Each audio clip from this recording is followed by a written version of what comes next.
Bonjour Sandra, comment vas-tu? Bonjour Carole, eh bien écoute, je vais très bien. Je te remercie de m'avoir invitée sur ton podcast. Ça me fait vraiment très plaisir d'être là avec toi et tes auditeurs. Moi, je suis ravie de t'accueillir. Donc aujourd'hui, je reçois Sandra de Studio et moi. Est-ce que tu peux déjà te présenter, nous dire ce que tu fais? Oui, alors en quelques mots, je suis mentor business. Donc un mentor, c'est quelqu'un qui accompagne en général d'autres entrepreneurs à se développer. Je précise que c'est bien mentor et pas coach parce que il y a une petite différence, notamment au niveau de la mise en pratique. C'est-à-dire que moi, je suis très axée opérationnelle, donc je fais avec mes clientes. Et voilà, pour le meilleur et pour le pire, on est vraiment liés au quotidien. Et j'accompagne plus précisément les solopreneurs qui sont entre 1 à 3 ans d'activité pour leur permettre vraiment de créer une entreprise à leur image et sans dépendre des réseaux sociaux. Et c'est pour ça que je t'ai invitée. C'est exactement pour parler de ça. On avait déjà échangé en off sur ce sujet-là et je trouve ça hyper intéressant de pouvoir en parler ici. C'est-à-dire de se dire que oui, c'est possible de vendre, c'est possible de prospecter sans les réseaux sociaux et voire même ça peut être plus efficace à court terme. Donc, tu vas pouvoir nous expliquer un peu tout ça. Pourquoi, est-ce que tu peux commencer par me dire pourquoi finalement tu as décidé de beaucoup axer ton mentorat sur cette partie-là de prospection sans les réseaux sociaux? Bien, tout simplement, c'est parti de ma propre expérience, c'est-à-dire que quand j'ai lancé ma boîte, comme tout un chacun, en tout cas beaucoup de personnes, j'ai commencé par créer du contenu sur les réseaux sociaux. Et ça n'a évidemment pas pris. Ça me prenait énormément de temps au quotidien. Je m'arrachais les cheveux avec cette création de contenu qui ne sortait pas, trouver les idées, trouver les thèmes. Enfin voilà, et tout ça pour gagner en plus 3 followers par mois. Et j'exagère à peine. Donc assez rapidement, en fait, je me suis rendu compte que ça pouvait pas tenir dans la durée parce que évidemment, moi, j'avais besoin de vivre de mon activité. J'avais besoin de sortir quand même une vraie, que ce soit une vraie entreprise et pas juste un hobby en fait à côté de ça.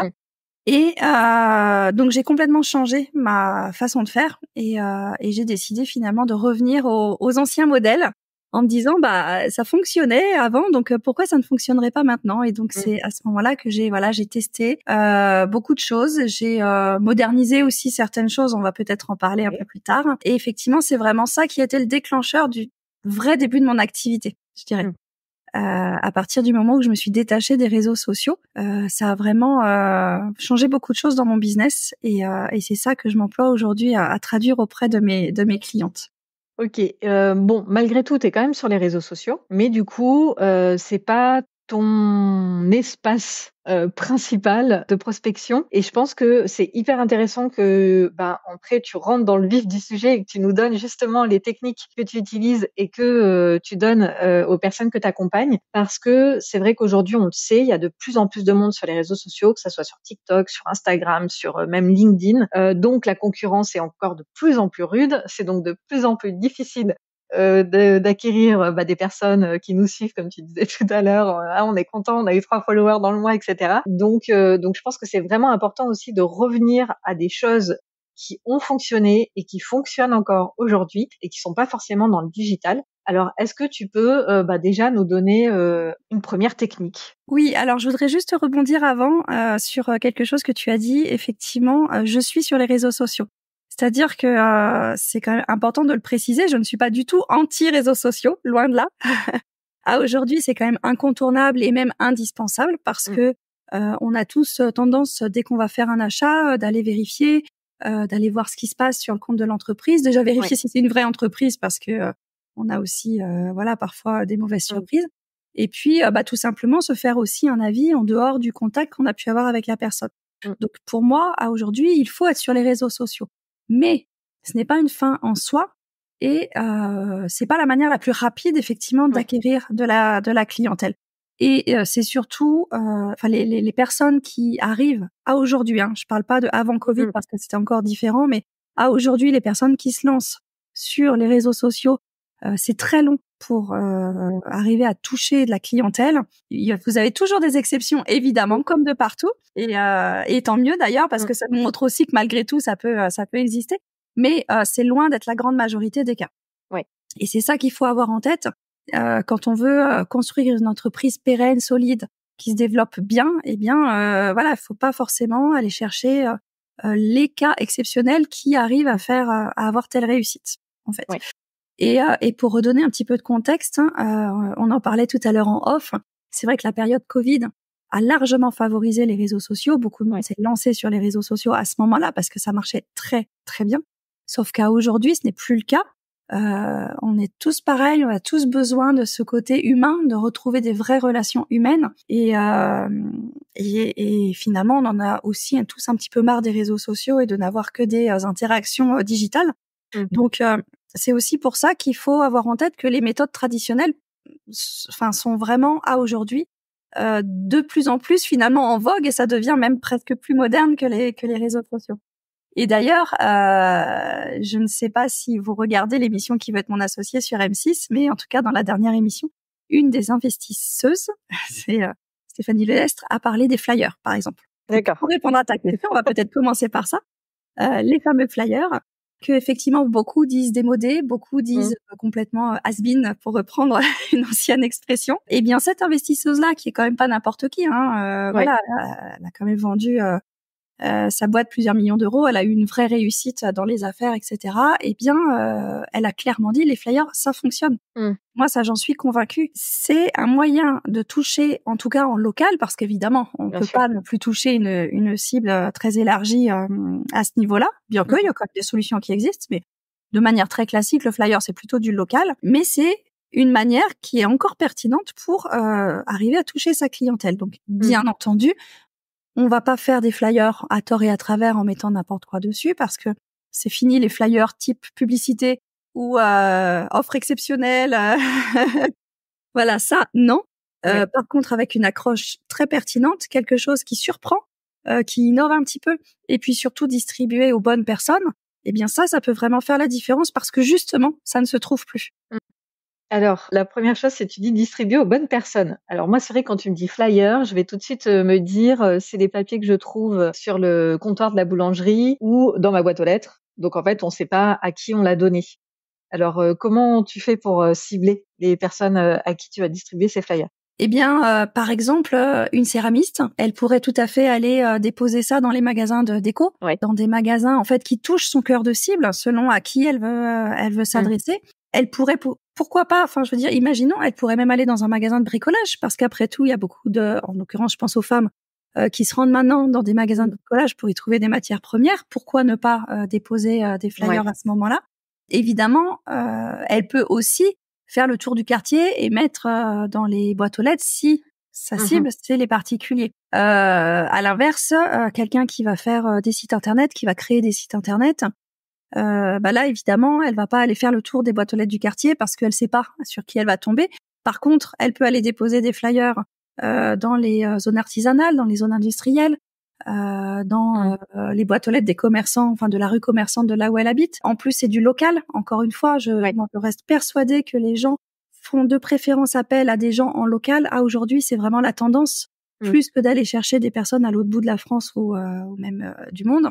Donc, c'est voilà, quand je dis distribuer aux bonnes personnes, c'est effectivement pas les distribuer à tort et à travers, mais cibler de manière élargie, parce qu'on peut pas cibler exactement, c'est pas comme un ciblage sur une publicité par exemple, bien sûr, mais en tout cas cibler un maximum en termes de d'activité et de profil.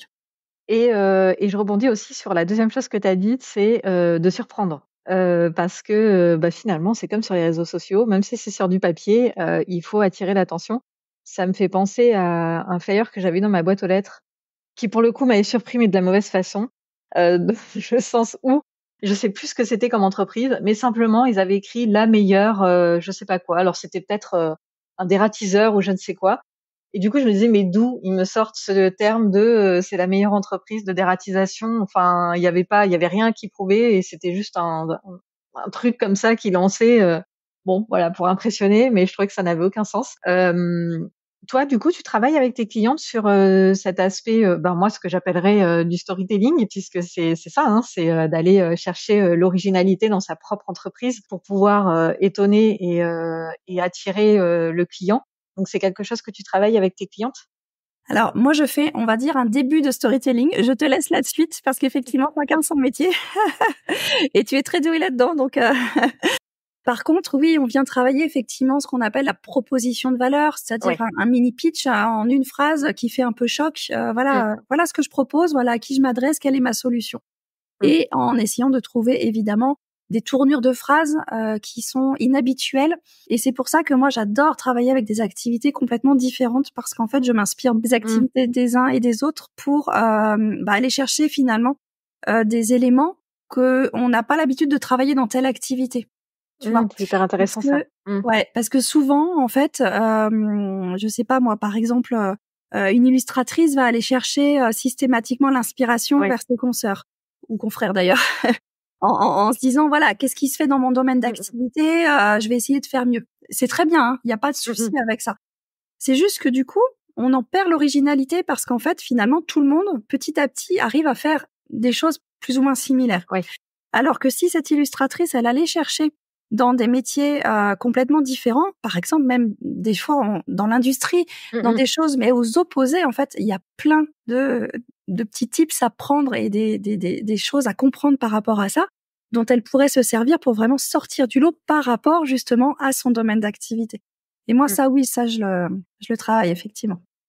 Oui, non, mais ça, en plus, alors là, c'est vraiment un conseil qui vaut pour quel que soit le type de communication qu'on décide d'adopter, d'aller regarder ce que font d'autres métiers. Ça, c'est vraiment un super conseil parce que c'est vrai qu'on trouve, comme tu dis, des bonnes inspirations, des choses qui changent, des idées qui sont pas celles de notre secteur. Donc, c'est vraiment un super conseil. Là, on a vu le flyer où, comme pour toute communication, tu nous l'as bien expliqué, on réfléchit quand même à qui on cible, à la fois pour décider du texte qu'on va mettre sur le flyer et aussi pour le distribuer, pour éviter de faire des milliers de papiers qui partiront dans la nature et dans la poubelle. Absolument. Non, faut quand même viser, il faut quand même avoir un impact écologique dans cet acte et donc limiter les déchets. Donc bien ciblé, comme pour toute com, bien ciblé à la fois pour le message et ensuite pour la distribution. Est-ce que tu as d'autres techniques de communication en dehors des réseaux sociaux? Oui, bien sûr. Je reviens juste sur cet aspect écologique. Tu fais très très bien d'en parler parce qu'effectivement, ça peut faire partie des objections en se disant ouais, mais c'est du papier, je ne veux pas, c'est pas écologique. Il faut savoir quand même que tous les envois de mails, tous les usages de réseaux sociaux polluent beaucoup plus que le papier. Et ça, on s'en rend pas compte parce qu'en fait, c'est transparent pour nous, c'est sur le téléphone, sur l'ordinateur, on ne le palpe pas. Mais finalement, si on réduit notre consommation de réseaux sociaux et qu'à la place, on imprime des flyers judicieux qui soient, voilà, encore une fois, comme tu l'as dit, pas non plus des milliers histoire d'eux, mais non, des flyers qui sont bien ciblés, eh bien en fait c'est beaucoup moins polluant finalement pour la nature que d'user en fait de notre téléphone et de l'ordinateur, sachant qu'aujourd'hui en plus il y a quand même des papiers recyclés et recyclables avec des encres écologiques. Enfin voilà, on peut vraiment faire quelque chose de très écolo sur le papier aussi. Donc ça, je pense qu'il faut aussi le garder en tête. C'est pas. Oui, t'as bien fait de le dire. Ouais, c'est quelque chose. C'est quelque chose aussi moi qui me tient à cœur, hein, titre perso, de ce côté écologique. Donc effectivement, si je le dis, c'est que derrière j'ai aussi étudié cette question-là, mais je préfère le dire à voix haute parce que ça ne coule pas de source. Tu fais bien de le rappeler et c'est tout à fait vrai. Voire même, alors je sais pas si ça marche pour les flyers, mais il y a même les papiers qui se replantent et qui font pousser des fleurs. Donc, oui, tout à fait.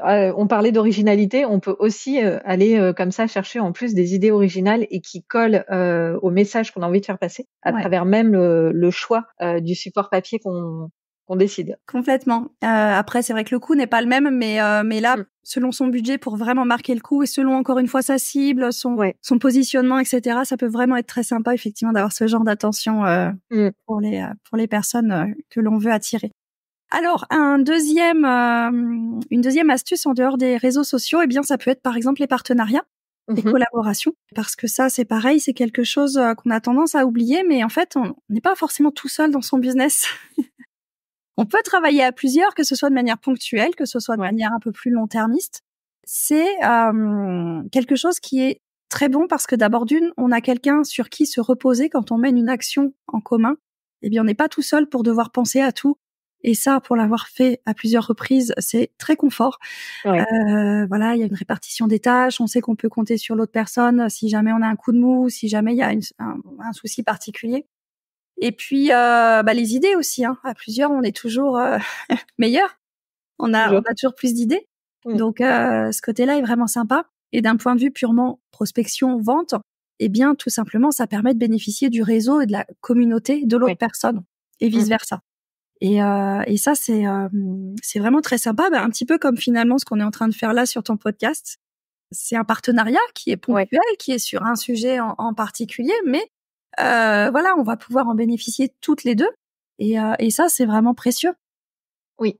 Ouais. Et ça, c'est pareil. Tu fais bien de le rappeler. Et j'ai l'impression que c'est quelque chose qui se développe beaucoup. Enfin, en tout cas, que moi, j'ai l'impression que je vois de plus en plus. Bon, alors sur les réseaux sociaux, ça permet évidemment de voir les choses de manière plus vaste.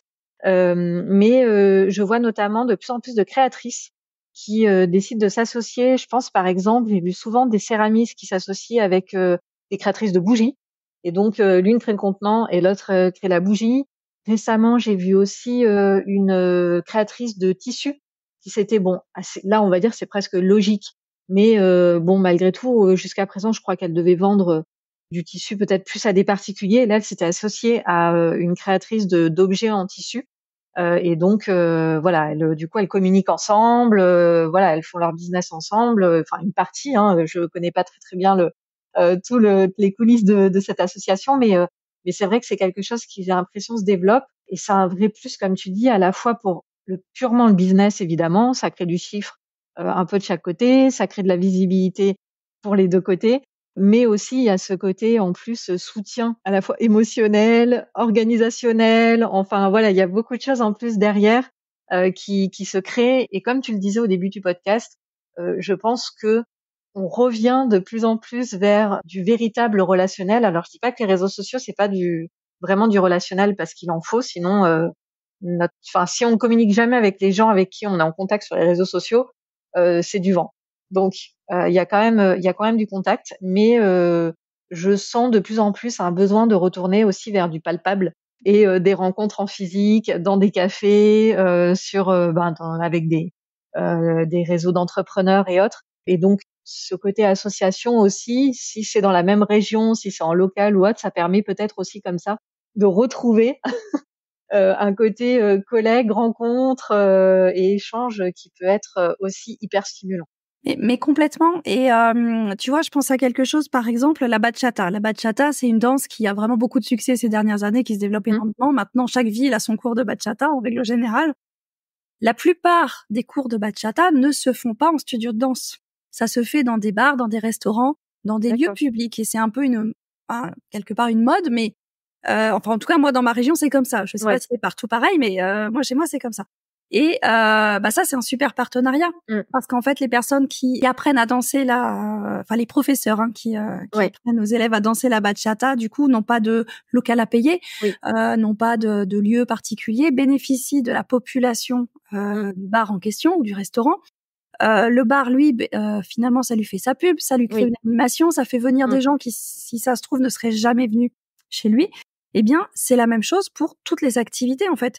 Pourquoi ne pas créer, pour reprendre l'exemple de la céramiste, effectivement, pourquoi ne pas aller démarcher le bar du coin, le bar sympa, on s'entend, mais voilà, pour créer un petit atelier l'après-midi dans les heures creuses sur ce genre de choses. Alors bon, céramiste, je dis ça, je sais pas après en termes de matériel, etc. C'est possible, mais il faut, je pense, pas hésiter à sortir des sentiers battus et à aller chercher comme ça, des partenariats qui peuvent exister aussi en local, parce que même si on a un business en ligne, rien ne nous empêche finalement d'aller travailler avec des personnes en présentiel, et l'un n'est pas incompatible avec l'autre. Tu parlais de encore une fois, la céramiste qui s'est associée avec une créatrice de bougies. Ça, c'est génial, parce qu'effectivement, ça permet vraiment d'allier deux expertises complémentaires qui touchent la même cible en règle générale, sur quelque chose qui fait vraiment sens. Et c'est ça en fait qu'il faut aller chercher dans ces partenariats, dans ces collaborations. Et c'est pas forcément s'associer avec quelqu'un dans son entreprise, non. Juste travailler avec en binôme ou même en trinôme avec des personnes qui ciblent évidemment la même clientèle que nous, parce que sinon ça n'a pas d'intérêt, et qui acceptent finalement de valoriser notre travail, tout comme nous on accepte de valoriser leur travail. Ouais, du vrai donnant-donnant. Et gagnant-gagnant. Exactement, c'est exactement ça. C'est top. Est-ce que tu aurais encore un troisième exemple à nous donner? Eh bien, un troisième tips qui va un petit peu à la suite de ce qu'on vient de dire, Ouais. c'est d'aller démarcher les associations, les clubs business locaux, Mmh. les pépinières d'entreprise, ce genre de sites qui sont toujours hyper ravis d'accueillir des nouvelles entrepreneurs, vraiment, nouvelles ou moins nouvelles d'ailleurs, mais nouvelles en tout cas pour eux, et qui, la plupart du temps, organisent des ateliers, qui organisent des conférences, qui permettent en fait aux entrepreneurs toujours en local d'aller Mmh. finalement exposer leur savoir-faire, d'aller parler de leur métier. Par exemple, dernièrement, j'ai assisté à un atelier, c'était une personal styliste qui l'animait sur comment s'habiller quand on est entrepreneur. Eh bien, c'est un thème. Voilà, cette personne-là, elle est venue démarcher donc une pépinière d'entreprise. Mmh.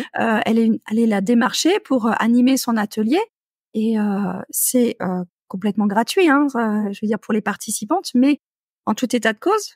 Du coup, moi, je la connais alors que je la connaissais pas du tout avant. Oui. Franchement, j'ai adoré son style, donc très clairement, j'ai son nom bien au chaud chez moi. Ouais. Et surtout, j'en parle. La preuve, j'en parle là, tu vois? Ça m'a marqué en fait. Mmh. Et ça, c'est pareil, c'est quelque chose, il faut pas que vous hésitiez à le faire. Je sais que ça demande un peu de courage au début, de Mmh. sortir un peu de sa zone de confort, d'aller s'exprimer devant des personnes. Mais vraiment, c'est quelque chose de tellement gratifiant quand on sort d'un atelier comme ça, que les personnes nous disent: «Waouh, c'était trop bien, j'ai adoré, Mmh. quand est-ce qu'on se revoit?» et cetera. Et puis en plus, ça permet de se faire connaître parce que, de toute façon, il y a pas de mystère, il faut quand même se faire connaître, que ce soit avec ou sans les réseaux sociaux. Ouais. Mais là, c'est vrai que, comme tu dis, c'est pour certaines personnes, ça demande, vraiment de sortir de leur zone de confort. Est-ce que tu aurais un petit conseil pour, je sais pas, peut-être faire déjà une première étape, on va dire, avant, le grand saut vers, un atelier, dans une pépinière ou dans un réseau d'entrepreneurs? Peut-être quelque chose d'intermédiaire qui ferait un petit peu moins peur pour commencer à prendre la parole, mais, voilà, en étant peut-être moins exposé. Est-ce que tu aurais un peu un entre-deux? La plupart des entrepreneurs sont passionnés par ce qu'elles font, sont Mmh. passionnés par ce qu'elles proposent. Et oui, c'est toujours intimidant de parler devant des gens, devant des personnes, quelles qu'elles soient, de toute façon. Ouais. Mais quand on est passionné, finalement, à partir du moment où on parle de sa passion, ça sort tout seul. Et en fait, au-delà du fait première étape avant d'aller dans ce genre d'atelier, je pense que c'est simplement prendre plaisir à parler de son activité. À Mmh. partir du moment où on prend plaisir à parler de ce qu'on fait, à parler de ce qu'on propose et qu'on est passionné, que ce soit devant 5 ou 10 personnes, c'est finalement exactement la même chose. Même si on a l'impression que non, mais en réalité oui. Et il faut juste tester pour le Ouais. voir et finalement le sentir. Donc non, j'ai pas vraiment d'étape intermédiaire, hormis évidemment d'autres tactiques, d'autres techniques. Pour cette partie-là, pour moi, c'est juste, arrêter de se dire qu'il y a un enjeu colossal. De toute façon, Ouais. il y a, entre guillemets, «pas d'enjeu». Le seul enjeu qu'il y a, c'est parler de son métier, parler de sa passion, parler de ce qui nous fait vibrer au quotidien. À partir du moment où on a ça en tête, je pense que voilà, ça facilite beaucoup les choses. OK. Bon, moi, je vais, donner mon petit tips de grande timide. En fait, moi, je suis allée à des rencontres d'entrepreneurs, assez classiques, que ce soit via un réseau, dans un café, des choses organisées et en fait, j'en suis allée dans un où il y avait, des sortes de speed dating. Donc on était à des tables, on était peut-être 4 ou 7, entre 4 et 7 par table et il fallait qu'on se pitch en 1 minute, 1 ou 2 minutes. De toute façon, tout le monde le faisait. Bon, c'était dans un cadre vraiment, bienveillant, tout le monde était, très à l'écoute et cetera.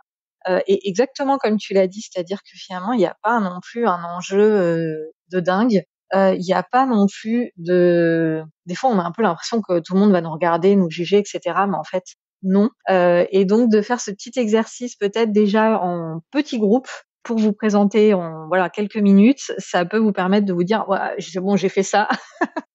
Dans un deuxième temps, je peux aller, en parler, de mon métier pendant, une demi-heure ou 1 heure, en fonction de ce que peut proposer, les pépinières ou autres. Donc voilà, ça c'était mon petit tips, de timide et mon retour d'expérience. Il s'est rien passé, il y a pas eu de catastrophe, après, que j'ai participé à ces rencontres-là. Donc voilà, si vous hésitez encore un peu, n'hésitez pas, vous pouvez y aller. C'est ça. Et là, tu viens de me piquer mon défi, en fait. Oh mince! Non, mais pour le coup, c'est un vrai plus effectivement de commencer par des petits speed meetings comme ça où t'es voilà 4-5 entrepreneurs. C'est pour ça qu'à un moment donné, il faut juste se lancer et se dire voilà, j'y vais. De toute façon, au pire, je me plante. Bon bah ils me reverront pas, mais au mieux ça réussit et je trouve des clients. Exactement. Et puis comme on parlait aussi un petit peu d'inspiration, ça permet aussi de trouver l'inspiration parce que, bah, il y a plein de personnes qui savent pas non plus quoi dire et cetera et il y en a d'autres qui sans doute se sont beaucoup plus entraînées et du coup, bah, vont avoir une façon de se présenter, qu'on va trouver originale, qu'on va trouver dynamique, qu'on va trouver sympa et donc bah, du coup, ne pas hésiter aussi à choper les petits trucs que cette personne avait, voilà, elle avait pu avoir une bonne accroche ou un truc de fin que vous avez bien aimé, enfin donc voilà, c'est aussi en écoutant les autres qu'on apprend beaucoup à se présenter soi-même en fait. Et puis c'est en faisant qu'on apprend. Moi des pitchs, j'en ai fait maintenant pas mal et j'en teste des nouveaux à chaque fois et puis je vois les choses qui fonctionnent pas. Que ce soit à la fois pour moi, si je suis à l'aise ou pas avec ce que je viens de dire, ou alors pour les personnes en face, est-ce qu'elles ont retenu ce que je faisais? Est-ce qu'elles ont compris ce que je faisais? Est-ce qu'elles ont eu l'air d'avoir apprécié, voilà les quelques minutes où je me suis présentée ou pas du tout? Donc et voilà et c'est pas grave s'il y a des fois où c'était, un peu pourri, ben et puis en plus c'est jamais une catastrophe.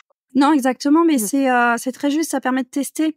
Aussi, bah, on en revient finalement à la phrase d'accroche dont on Mmh. parlait tout à l'heure. Ça permet aussi de tester cette phrase-là, de voir si réellement il y a un impact ou pas, de l'améliorer, de l'affiner et c'est comme ça aussi que ça fonctionne. Bah, la semaine dernière, moi, j'ai participé justement à un Ouais. speed meeting, comme ça. J'ai fait 6 tours de table avec, bah, 4 ou 5 personnes selon les Mmh. tours. J'ai fait 6 pitchs différents, c'était Oui. volontaire de ma part. Alors évidemment, il y a des choses qui reviennent, hein, qui sont communes, parce qu'on peut pas non plus réinventer la roue à chaque fois.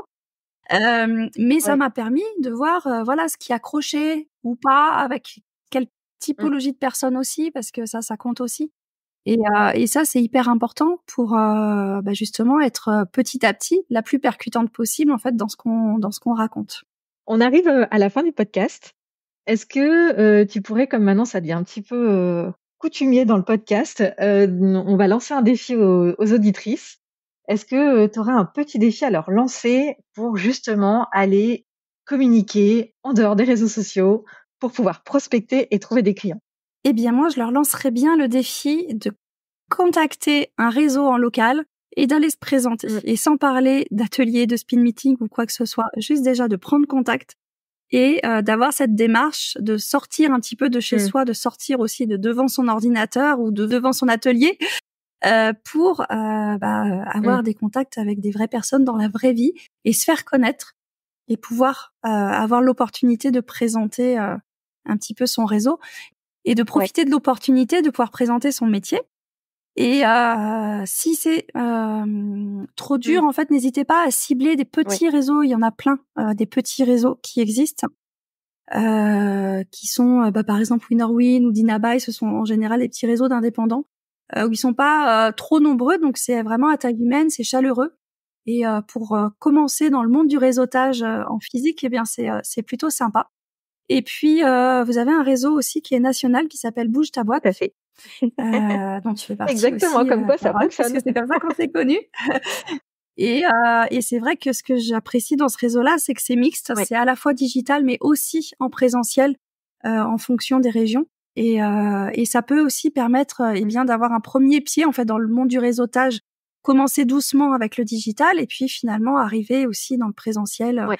assez rapidement ou pas selon ses souhaits. Mais en tout cas, le défi, c'est celui-là, c'est, dès la fin de Ouais. l'épisode, vous sortez pour le coup votre téléphone et vous contactez Ouais. un réseau qui vous plaît, qui vous parle et pour aller les voir en vrai. Aussi, ce que vous pouvez faire en petite structure, c'est les espaces de coworking, qui peuvent être aussi intéressants pour, rencontrer des gens en petit comité. Voilà, où vous venez, une demi-journée, une journée. En plus, souvent, les coworking font des temps d'essai, donc des fois, c'est en journée, des fois, c'est en demi-journée. Vous pouvez même y aller gratuitement, la première fois et ça permet aussi, pareil, de rencontrer des personnes, de vous présenter et dans un cadre qui va être en général, voilà, assez léger, assez libre, parce que les personnes, de toute façon, elles sont là, pour travailler, pour discuter un peu, se détendre à la machine à café. Donc voilà, ça peut enlever un petit peu de pression, donc ça peut être aussi un endroit, un réseau, en tout cas, qui existe. Tout à fait. Et surtout, ne pas oublier que c'est pas parce que la personne avec laquelle vous discutez n'est pas votre cible directe que ça ne Oui. peut pas porter ses fruits parce que elle-même a un réseau. Et donc, il ne faut pas se priver d'opportunités. Ouais. C'est pour ça qu'il faut vraiment parler de son métier à tout le monde. Exactement. Bah, moi, juste avant de te conclure, je vais vous donner un exemple ultra concret. J'allais dans un espace de coworking quand je vivais encore à Montrouge. Je vous raconte toute ma vie. J'étais en train de discuter avec la directrice de ce coworking, la propriétaire. Donc, je lui dis, ah, bah là, je suis en train de terminer le montage de mon podcast. Puis, genre, j'ai loué la salle de réunion pour pouvoir enregistrer le suivant. Et passe à ce moment-là un des coworkers et qui me dit, ah, podcast? Ah, mais ça m'intéresse vachement. Moi, je bosse dans le podcast, j'en crée, j'en écris, on peut se parler. Et voilà. Du coup, maintenant, on est en contact. Je dis pas que ça m'a rapporté du chiffre d'affaires, mais c'est une personne qui est très implantée dans le monde du podcast. On a une passion commune et je sais que si j'ai besoin de conseils, je peux aller le voir. Lui-même, il m'a demandé des conseils sur l'édition, qui est une de mes spécialités. Et en fait, on s'échange comme ça des conseils, des astuces. On peut se parler. Et je sais que je pourrais le contacter, même si maintenant je suis plus dans la même ville. Et je sais que je pourrais le contacter pour pouvoir lui demander des choses. Donc, faut vraiment pas hésiter à parler, comme l'a dit Sandra, parler de ce que vous faites, parce que vous savez jamais quelle personne pourra être là pour vous aider, pour vous apporter du business, pour faire, comme on a dit, des partenariats. Enfin voilà. Donc, il faut parler, parler, parler, parler, parler. Exactement. Très bel exemple, Carole. Ouais, voilà. Et écoute, on va rester sur ce mot de la fin de parler de ce que vous faites. Et donc, que ce soit sur les réseaux sociaux, mais ça va vous prendre du temps pour vous faire connaître d'un très grand nombre. Et donc, allez cibler aussi le réel, le physique. Ça peut être le local, ça peut être les réseaux d'entrepreneurs. Allez, en tout cas, sortez de votre écran, sortez de votre ordinateur, sortez de chez vous aussi et aller rencontrer les personnes pour pouvoir parler de votre activité et vous faire connaître et continuer à développer ce que vous faites et à gagner votre vie avec ce que vous faites. Oui, tant qu'à faire, c'est mieux. C'est pour ça qu'on est C'est beaucoup entrepreneur. mieux.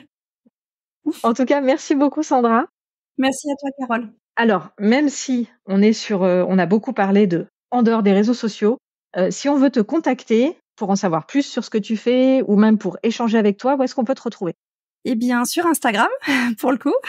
Donc, Ça reste quand même pratique. Exactement. Studio.emoi, H-E-M-O-Y. Vous avez mon site internet également, studioemoi.fr. Et puis, après, pour échanger, le plus simple, c'est mon mail, sandra@studioemoi.fr. Super, je mettrai tout ça dans les descriptions de l'épisode. Et puis, je te remercie beaucoup d'avoir partagé tout ça avec nous. Merci à toi de m'avoir invité. C'était vraiment un très chouette épisode. Et ciao!